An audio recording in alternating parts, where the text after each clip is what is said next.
Zee TV Telangana news కి స్వాగతం. ముందుగా ముఖ్యాంశాలు. తల్లుల్లో అబద్ధాలతో మభ్యపెడుతున్న జగన్ రెడ్డి నీలి మీడియా. మంత్రి నిమ్మల రామానాయుడు విమర్శ. తాడేపల్లి పార్టీ కేంద్ర కార్యాలయంలో మాజీ MLA Kaili Anil Kumar press meet.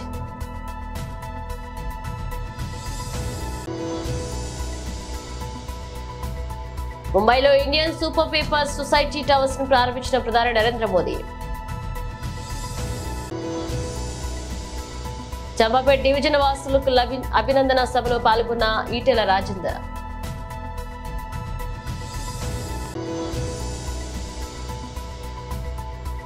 హత్యలకు దాడులకు గురైన అమెరికా అధ్యక్ష అభ్యర్థులు వీరే. తల్లులను అబద్ధాలతో మభ్యపెడుతున్నారని జగన్ రెడ్డి నీలి మీడియా అంటూ మంత్రి నిమ్మల రామానాయుడు ఆరోపించారు.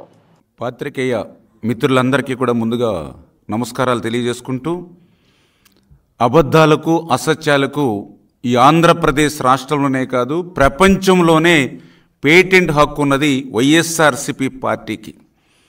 ఏదైతే ఆ రోజు 2019లో ఏదే అబద్ధాలతో ఇదే అసత్యాలతో ఒక్క ఛాన్స్ అని చెప్పి అధికారంలోకి వచ్చి ఈ రాష్ట్రాన్ని ఏ రకంగా అయితే ముంచేశారో, మళ్ళీ ఈరోజు ప్రజలు ఇచ్చినటువంటి తీర్పుతో గుణపాఠాలు నేర్చుకోకుండా మళ్ళీ అదే అసత్యాలతో అదే అబద్ధాలతో మళ్ళీ ప్రజలకి విష ప్రచారం, అటు వైఎస్ఆర్సీపీ కానీ వాళ్ళ సాక్షి అవినీతి కరపత్రికతో మళ్ళీ అదే ప్రచారాన్ని కొనసాగిస్తుండడాన్ని చాలా దురదృష్టకరమైన అంశం. ఎందుకంటే మేము అధికారంలోకి వచ్చి 30 రోజులు కూడా కాల. ఈ 30 రోజుల్లోనే మరి మేము అన్న మాట నిలుపుకుని ఒక్కొక్క పథకం ప్రజలకు అందిస్తూ ఉంటే ఆ ప్రజల నుంచి పెద్ద ఎత్తున ఎన్డీఏ ప్రభుత్వానికి వచ్చినటువంటి స్పందనను చూసి ఓర్వలేక ఈ 30 రోజుల్లోనే ఈ యొక్క విషపత్రిక కానీ ఏదైతే వైఎస్ఆర్సీపీ ప్రజలు గుణపాఠం చెప్పినా గుణపాఠాలు నేర్చుకునేటువంటి నాయకులు కానీ మాట్లాడేటువంటి తీరు మీరందరూ కూడా చూశారు. ఈ 30 రోజుల్లో ఏదైతే ఆ రోజు విశాఖ ఉక్కు ఆంధ్రుల హక్కు అని తెచ్చుకునేటువంటి విశాఖ ఉక్కు ఫ్యాక్టరీ ఏదైతే ఉందో, మరి ఆ విశాఖ ఉక్కు ప్రైవేటు పరం అయిపోతూ ఉంది. చంద్రబాబు నాయుడు గారు, పవన్ కళ్యాణ్ గారు కూడా అంగీకరించారని వక్ర భాష్యాలు చెప్తూ అబద్ధాలు చెప్పారు. అది మొన్న కేంద్ర మంత్రి ప్రకటనతో ఆ వైసీపీది విష ప్రచారం అబద్ధం అని చెప్పి తేలిపోయినటువంటి పరిస్థితి. ఏదైతే ఆ రోజు 7,000 రూపాయలు పింఛన్ ఇస్తామని మేము ప్రజలకు చెప్తే చంద్రబాబు నాయుడు గారు 7,000 రూపాయలు కాదు కదా, ఉన్న పెన్షన్కి ఎసరు పెడతారని విష ప్రచారం చేశారు. మొన్న జూలై 1వ తేదీన 7,000 రూపాయలు పింఛను అక్షరాల వాళ్ళు మరి పట్టుకెళ్ళి ఇవ్వడంతో అది అబద్ధమని తేలిపోయినటువంటి పరిస్థితి.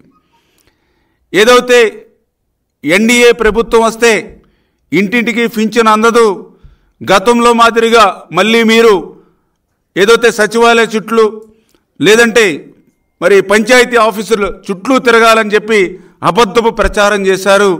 అది కూడా మొన్న జూలై 1వ తేదీన ఇంటింటికి వెళ్ళి సాక్షాత్తు ఆంధ్రప్రదేశ్ రాష్ట్ర ముఖ్యమంత్రి దగ్గర నుండి మరి అందరం కూడా ఇంటింటికి వెళ్ళి గడప దగ్గర ఏదైతే పింఛన్ అందజేశామో అది కూడా అబద్ధమని తేలిపోయినటువంటి పరిస్థితి వైఎస్ఆర్సీపీ ప్రచారం.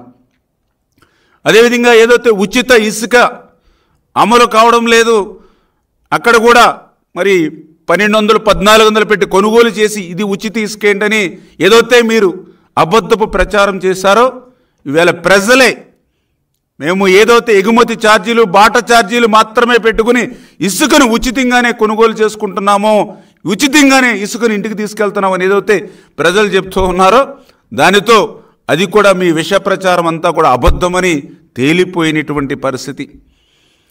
మళ్ళీ ఈరోజు తల్లికి వందనం మీద కూడా గత 2 రోజుల నుంచి ఏదైతే మీ బ్లూ మీడియా కానీ మీ యొక్క ఏదైతే విష పత్రికలో మళ్ళీ అబద్ధాలు అసత్యాలు అదే మాదిరిగా ప్రచారం చేస్తున్నటువంటి పరిస్థితిని నేను గత 2 రోజులుగా కూడా చూస్తూ ఉన్నటువంటి పరిస్థితి.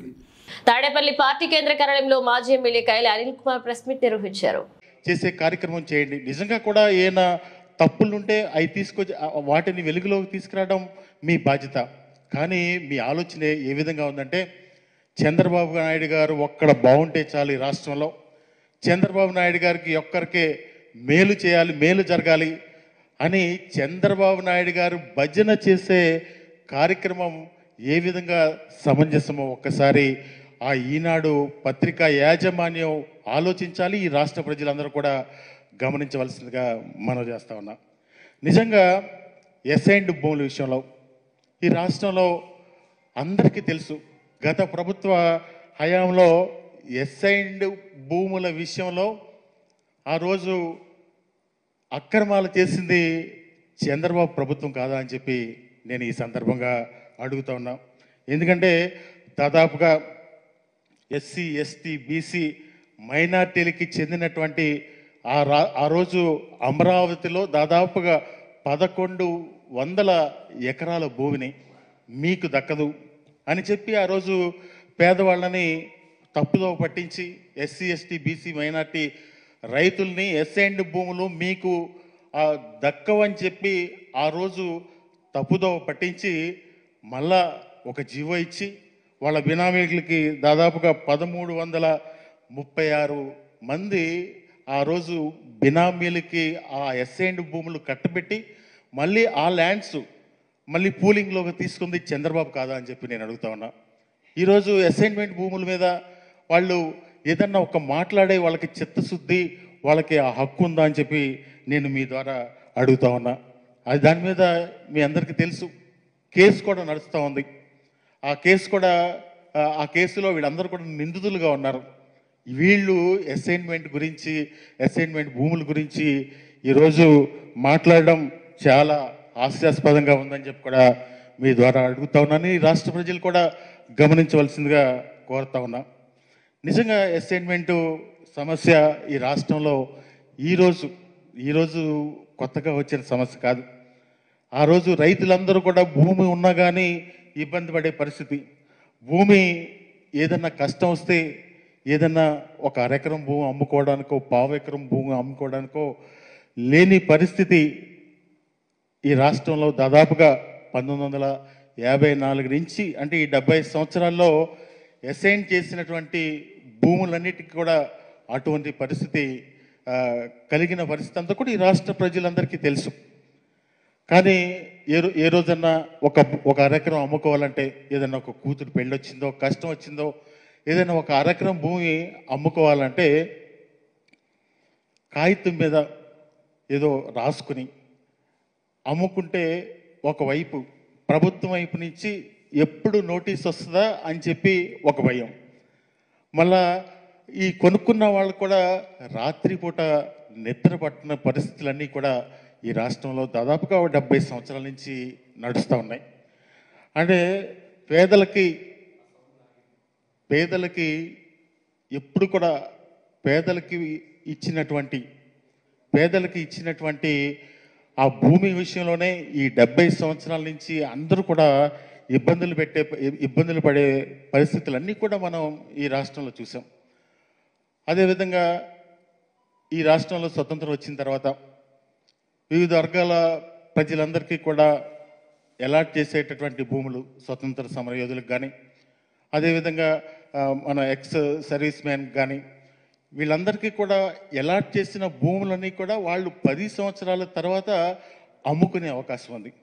కానీ ఈ రాష్ట్రంలో పేద ప్రజలకు ఒక్కళ్ళకే అటువంటి అవకాశం లేకుండా పోయింది ఈ చట్టం వల్ల.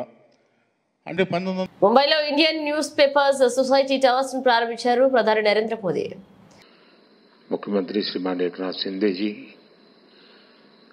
उप मुख्यमंत्री भाई देवेंद्र फडणवीस जी, Ajit Dada Pawar ji, Indian newspaper society के प्रेसिडेंट भाई राकेश शर्मा जी, सभी वरिष्ठ महानुभाव, देवी और सज्जनों, सबसे पहले मैं इंडियन न्यूज़पेपर सोसाइटी के सभी सदस्यों को बहुत बहुत बधाई देता हूं। आज आप सभी को मुंबई में एक विशाल और आधुनिक भवन मिला है। मैं आशा करता हूं कि इस नए भवन से आपके कामकाज का जो विस्तार होगा, आपकी जो ईज ऑफ वर्किंग बढ़ेगी, उससे हमारे लोकतंत्र को भी और मजबूती मिलेगी। इंडियन न्यूज़पेपर सोसाइटी तो आजादी के पहले से अस्तित्व में आने वाली संस्थाओं में से एक है और इसलिए आप सबने देश की यात्रा के हर उतार चढ़ाव को भी बहुत बारीकी से देखा है, उसे जिया भी है और जन सामान्य को बताया भी है। इसलिए एक संगठन के रूप में आपका काम जितना प्रभावी बनेगा, देश को उसका उतना ही ज्यादा लाभ मिलेगा। साथियों, मीडिया केवल देश के हालातों का मुख्य दर्शक भर नहीं होता। मीडिया के आप सभी लोग हालातों को बदलने में, देश को दिशा देने में एक अहम रोल निभाते हैं। आज भारत एक ऐसे कालखंड में है जब उसकी अगले 25 वर्षों की यात्रा बहुत अहम है। इन 25 वर्षों में भारत विकसित बने, इसके लिए पत्र पत्रिकाओं की भूमिका भी उतनी ही बड़ी है। ये मीडिया है जो देश के नागरिकों को जागरूक करता है। ये मीडिया है जो देश के नागरिकों को उनके अधिकार याद दिलाता रहता है और यही मीडिया है जो देश के लोगों को ये एहसास दिलाता है कि उनका सामर्थ्य क्या है। आप भी देख रहे हैं, जिस देश में नागरिकों में अपने सामर्थ्य को लेकर आत्मविश्वास आ जाता है, वो सफलता की చెంపపేట డివిజన్ వాసుల అభినందన సభలో పాల్గొన్నారు ఈటెల రాజేందర్. భూపతి రెడ్డి గారు, నరసింహ ముదిరాజ్ గారు, సుధాకర్ రెడ్డి గారు, రమేష్ కుమార్ గారు, వెంకటరెడ్డి గారు, నరేందర్ రెడ్డి గారు, అవినాష్ రెడ్డి గారు, లాస్ట్కి మాట్లాడిన మా ఆడబిడ్డ రచిత గారు, 11 మంది మాట్లాడారు. పెద్ద సభ లెక్కనే అయిపోయింది. రెండింటికి చెల్లించిన నేను. సరే, నా గురించి మీకు కొత్త కాదు. 20-24 సంవత్సరాలుగా నా చరిత్ర మీ కళ్ళ ముందు కదలాడుతుంది. అది నా జీవితం ఎప్పుడో ధన్యమైపోయిందని చెప్పి రాసుకున్నాను నేను. మనిషికి ఎప్పుడు కూడా పదవితో జీవితం ధన్యం కాదు. నీ జీవితంలో మధుర క్షణాలు ఏవని అడిగితే నేను ఎప్పుడు చెప్పుకుంటా, ఆ మధుర క్షణాలు తెలంగాణ 3 తరాల ఉద్యమాన్ని, 1952 ఇడ్లీ సాంబార్ గో బ్యాక్, 1969 వీరోచిత తెలంగాణ పోరాటం, ఈ మలిదశ పోరాటం, అన్ని పోరాటాల అన్ని త్యాగాల తర్వాత ఏ తెలంగాణ రాష్ట్ర ఏర్పాటు బిల్లు సభలో పెట్టబడిందో, గా సభలో పెట్టినప్పుడు తెలంగాణ ప్రజల ఆత్మగౌరవ బావుట ఒక 3 గంటల పాటు మాట్లాడి ఎగిరేసినప్పుడు గప్పుడే జీవితం ధన్యమైపోయిందని చెప్పి భావించుకుని రాసుకున్నాను. దానికి ఒక పెద్ద ఆయన, ఇప్పుడున్నాడు ఆయన బతికి, ఆయన 80 సంవత్సరాల ప్రెస్ ఉండొచ్చు, నాకు సన్మాన పత్రం రాసిచ్చాడు. అంటే అచ్చ తెలంగాణ అన్నట్టు ఆయన, అచ్చ తెలంగాణ మనిషి. ఆయన బాగా ఉన్నతమైన చదువుకున్నాడు. ఆయన చాలా పెద్ద మనిషి. ఆయన రాసిన సెంటెన్స్ ఏంటంటే, మా పోరగాడు అంటే నన్ను, మా పోరగాడు మా ఆత్మగౌరవాన్ని గా సమైక్య శాసనసభలో మాట్లాడిన బిడ్డ, శబాష్ బిడ్డ అని చెప్పి నాకు రాసిచ్చిన పత్రం ఉన్నది ఇప్పటికి నా దగ్గర. అందువల్ల నేను అప్పుడే నా జీవితం తరించిపోయినట్టుగా నేను భావించిన కాబట్టి, మీరందరూ అన్నారు రాజేందర్ గారు గెలిచి, నేను గెలవలే, మల్కాగిరి పార్లమెంట్ ప్రజలు గెలిచిండ్రు. టెక్నికల్గా గెలిచింది నేనే కావచ్చు, గెలిపించింది మల్కాజ్గిరి ప్రజలు, గెలిచింది కూడా మల్కాజ్గిరి ప్రజలు మాత్రమే. నేను వాస్తవంగా నా ఆనవాళ్ళన్నీ ఇక్కడనే ఉంటాయి. చిన్నపాది బార్ బార్ ఆతి హే ముజ్కో తేరీ బచ్పన్ యాద్ అని చెప్పి సుభద్రా కుమారి కళ్యాణ్ చవాన్ రాసినటువంటి పద్యం గుర్తొస్తుంది. మేము 1976 to 1986 వరకు 10 ఏళ్ళు ఇక్కడనే తిరిగినాం అంతా. నేను కొత్తగా వచ్చినప్పుడు ఆ టీవీ టవర్ మొదలైంది అప్పుడే. అందుకని మదన్న ఎట్లా చెప్పగలడో నేను కూడా గట్టినే చెప్పగలను ఈ ప్రాంతం గురించి, నీ నీళ్ళ గురించి, నీ బాధ గురించి. ఆ పిఎన్టీ కాలనీ ఫస్ట్ కట్టినప్పుడు ఉండేది మేమే. ఆ పిఎన్టీ కాలనీలో కట్టంగానే ఆ సరూర్ నగర్ వరదలు వస్తే ఎట్లా కొట్టుకపోయిందో కళ్ళాలు చూసిన వాళ్ళం మేము. ఆ వరదలను ఉన్నోళ్ళం మేము. కాబట్టి ఈ సమస్యలు, ఈ ప్రాంతం, ఇవన్నీ ఈ ఆనవాళ్ళు తెలిసేవాళ్ళు. కాబట్టి నేను ఆ జోలికి పోను. నేను చాలాసార్లు చెప్తుంటాను, నాయకుడు అనేవాడు ప్రజల ఆశీర్వాదంతో గెలిచిన తర్వాత నాట్ పాసిబుల్ అనేది డిక్షనరీలో ఉండద్దని చెప్తా. ఏ పనైనా కూడా నాట్ పాసిబుల్ అని అర్థం. చట్టాలు, సిస్టమ్ మనం చేసుకునే తప్ప దేవుడు చేసేది కాదు.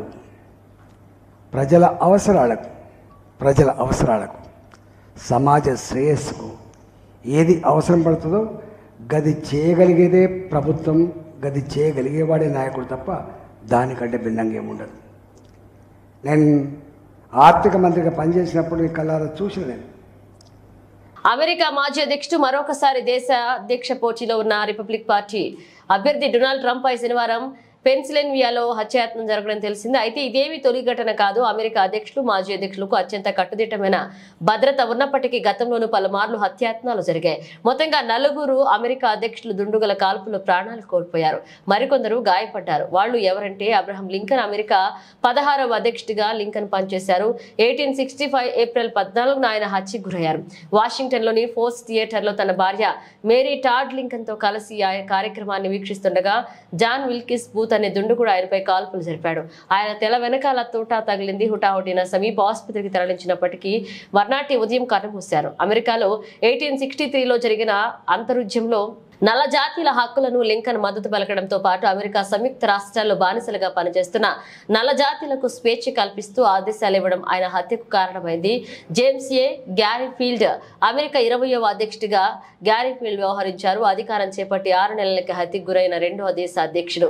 1881 జూలై 2న న్యూ ఇంగ్లాండ్ కు వెళ్లడం కోసం వాషింగ్టన్ స్టేషన్ లో రైలు ఎక్కేందుకు నడుచుకుంటూ వెళ్తుండగా చార్లెస్ గీటు అనే దుండుగుడు కాల్పులు జరిపాడు.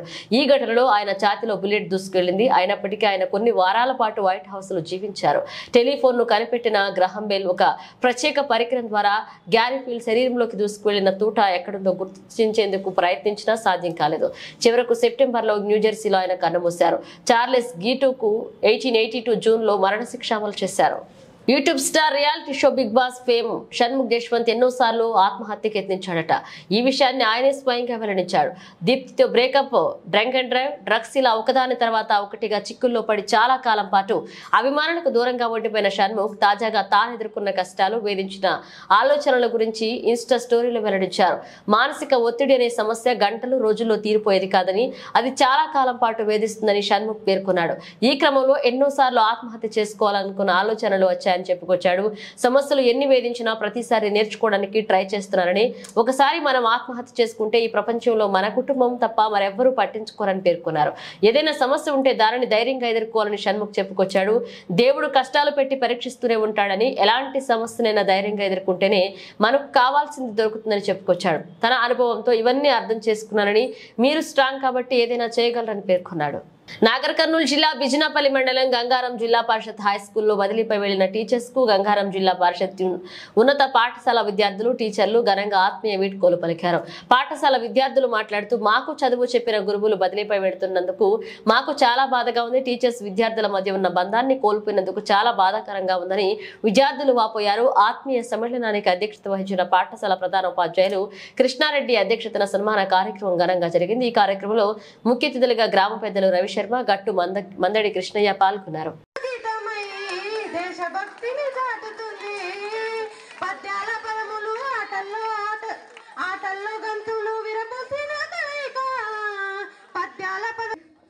మరి బదిలీ మరియు ప్రమోషన్పై వెళ్తున్నటువంటి యాకూబ్ సార్ గారికి, సురేష్ సార్ గారికి, అదేవిధంగా పదోన్నతిపై వెళ్తున్నటువంటి కుర్మయ్య సార్ గారికి, అదేవిధంగా రమాదేవి మేడం గారికి మరి సగౌరవంగా వారిని మనము ఈరోజు ఘనంగా సన్మానించుకుంటున్నాం. ఈ ఆత్మీయ వేడుకలు అంగరంగ వైభవంగా ఆత్మీయతతో మరి జ్ఞాపకాలను గుర్తు చేసుకుంటూ చాలా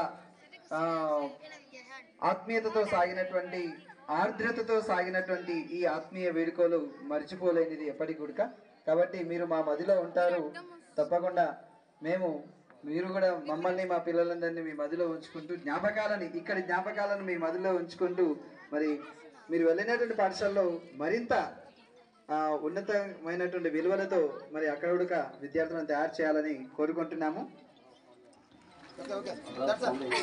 అప్పుడప్పుడు తప్పకుండా ఫోన్ చేయాలంటే మాకు మా భోజనాలు స్వీకరించడానికి అప్పుడప్పుడు రావాలి. తర్వాత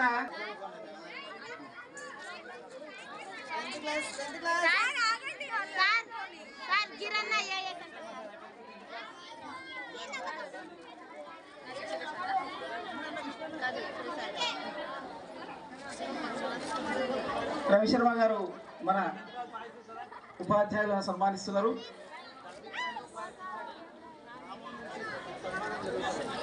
గ్రామం నుంచి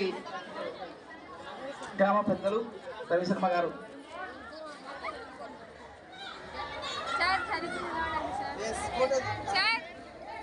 నెక్స్ట్ పూర్వ విద్యార్థులు, ఫస్ట్ 10th క్లాస్ విద్యార్థులు రెడీగా ఉండాలి సార్ వాళ్ళని సన్మానించేటందుకు. 10th క్లాస్ వచ్చేసేయండి.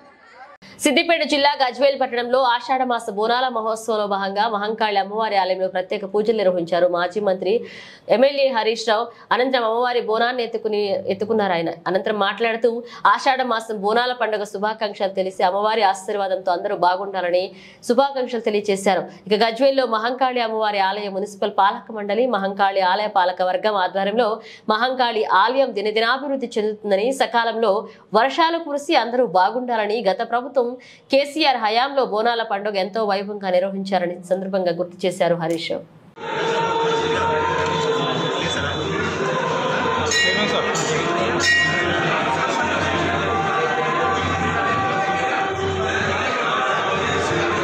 బోనాల్లో భాగంగా మహంకాళమ్మ బోనాలు చాలా అద్భుతంగా అంగరంగ వైభవంగా ప్రజలందరూ కూడా గొప్పగా జరుపుకుంటున్నారు. అందరికీ ఈ సందర్భంగా శుభాకాంక్షలు, అభినందనలు కూడా తెలియజేస్తూ మరి కమిటీ అధ్యక్షులు శ్రీధర్ గారు, వారి కమిటీ సభ్యులందరూ కూడా చాలా చక్కటి ఏర్పాట్లు ఈసారి చేశారు. మరి కమిటీ వచ్చిన తర్వాత కూడా ఈ దేవాలయం కూడా దినదినాభివృద్ధి జరుగుతూ ఉంది. ఈ మధ్యనే మరి దేవాలయం ముందు కూడా చక్కటి రోడ్డు కూడా మా స్థానిక కౌన్సిలర్ గారు, మా చైర్మన్ గారు కలిసి చక్కటి రోడ్డు కూడా నిర్మాణం చేయడం జరిగింది. మరి ఈరోజు రాష్ట్ర వ్యాప్తంగా కూడా ప్రజలు వర్షాల కోసం ఎదురు చూస్తూ ఉన్నారు. మన మహంకాళమ్మ దయతోని రాబోయే రోజుల్లో మంచి వర్షాలు పడాలని, ప్రజలందరికీ మంచి పంటలు పండాలని అమ్మవారిని ప్రార్థిస్తూ ఉన్నాం. ఎందుకంటే రాష్ట్రంలో ఈసారి వర్షాభావ పరిస్థితులు కనబడతా ఉన్నాయి. రైతులందరూ కూడా కళ్ళల్లో వత్తులేసుకొని వర్షాల కోసం ఎదురు చూస్తున్నటువంటి పరిస్థితి ఉంది. సో అమ్మవారి దయతోని మరి మంచి వర్షాలు పడాలని, నీళ్లు రావాలని చెప్పి అమ్మవారిని ప్రార్థిస్తూ ఉన్నాం. రాష్ట్ర ప్రభుత్వం కూడా ఇప్పటికే మరి కాళేశ్వరం ప్రాజెక్టు నుంచి నీళ్లు తెచ్చే అవకాశం ఉంది. ఈరోజు మేడిగడ్డ దగ్గర దాదాపు 40,000 క్యూసెక్కుల నీళ్లు ఈరోజు ప్రవహిస్తూ ఉన్నాయి. ఇప్పుడు బ్యారేజీ గేట్లు ఓపెన్ ఉన్నప్పుడు కూడా ఆ నదిలో ఉండే ప్రవాహం అనుగుణంగా దాదాపు 4 మోటార్లు నడుపుకునేటువంటి అవకాశం ఉంది. ఎందుకంటే ఈ కరువు పరిస్థితుల్లో కాళేశ్వరం నీళ్లు తెచ్చి చెరువులు నింపుకుంటే రైతాంగానికి మంచి పంటలు పండేటువంటి అవకాశం ఉంది. ప్రభుత్వం పంతాలకు, పట్టింపులకు, బేసిజాలకు పోకుండా కాళేశ్వరం మోటార్లు ప్రారంభించి మరి ఇటు మిడ్మానేర్ కానీ, అనంతగిరి కానీ, రంగనాయక్ సాగర్ కానీ, మల్లన్న సాగర్ కానీ, కొండపోచమ్మ సాగర్కు నీళ్లు తీసుకొచ్చి ఈ ప్రాంతంలో చెరువులన్నీ కూడా నింపాలని, పంటలకు నీళ్లు అందించాలని ప్రభుత్వం వెంటనే మోటార్లు ఆన్ చేయాలని చెప్పి ఈ కరువు పరిస్థితుల్లో, ఎందుకంటే తాగునీటికి, సాగునీటికి మరి ఇబ్బంది రాకుండా ఉండాలంటే మోటార్లు స్టార్ట్ చేసి నీళ్లు పంపింగ్ను వెంటనే ప్రారంభించాలని చెప్పి కోరుతాం. బులెటిన్ ముగించే ముందు హెడ్లైన్స్ మరోసారి. తల్లుల అబద్ధాలతో మభ్యపెడుతున్న జగన్ రెడ్డి నీలి మీడియా, మంత్రి నిమ్మల రామానాయుడు విమర్శ. తాడేపల్లి పార్టీ కేంద్ర కార్యాలయంలో మాజీ MLA Kaili Anil Kumar press meet.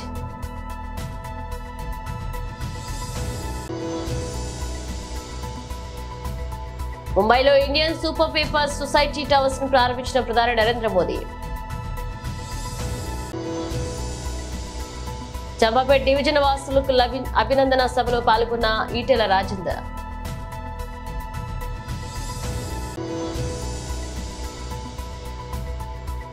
హత్యలకు దాడులకు గురైన అమెరికా అధ్యక్ష అభ్యర్థులు వీరే. ఇవి ఇప్పుడు ఒక అప్డేట్స్, మరో అప్డేట్స్ తో మళ్ళీ కలుద్దాం.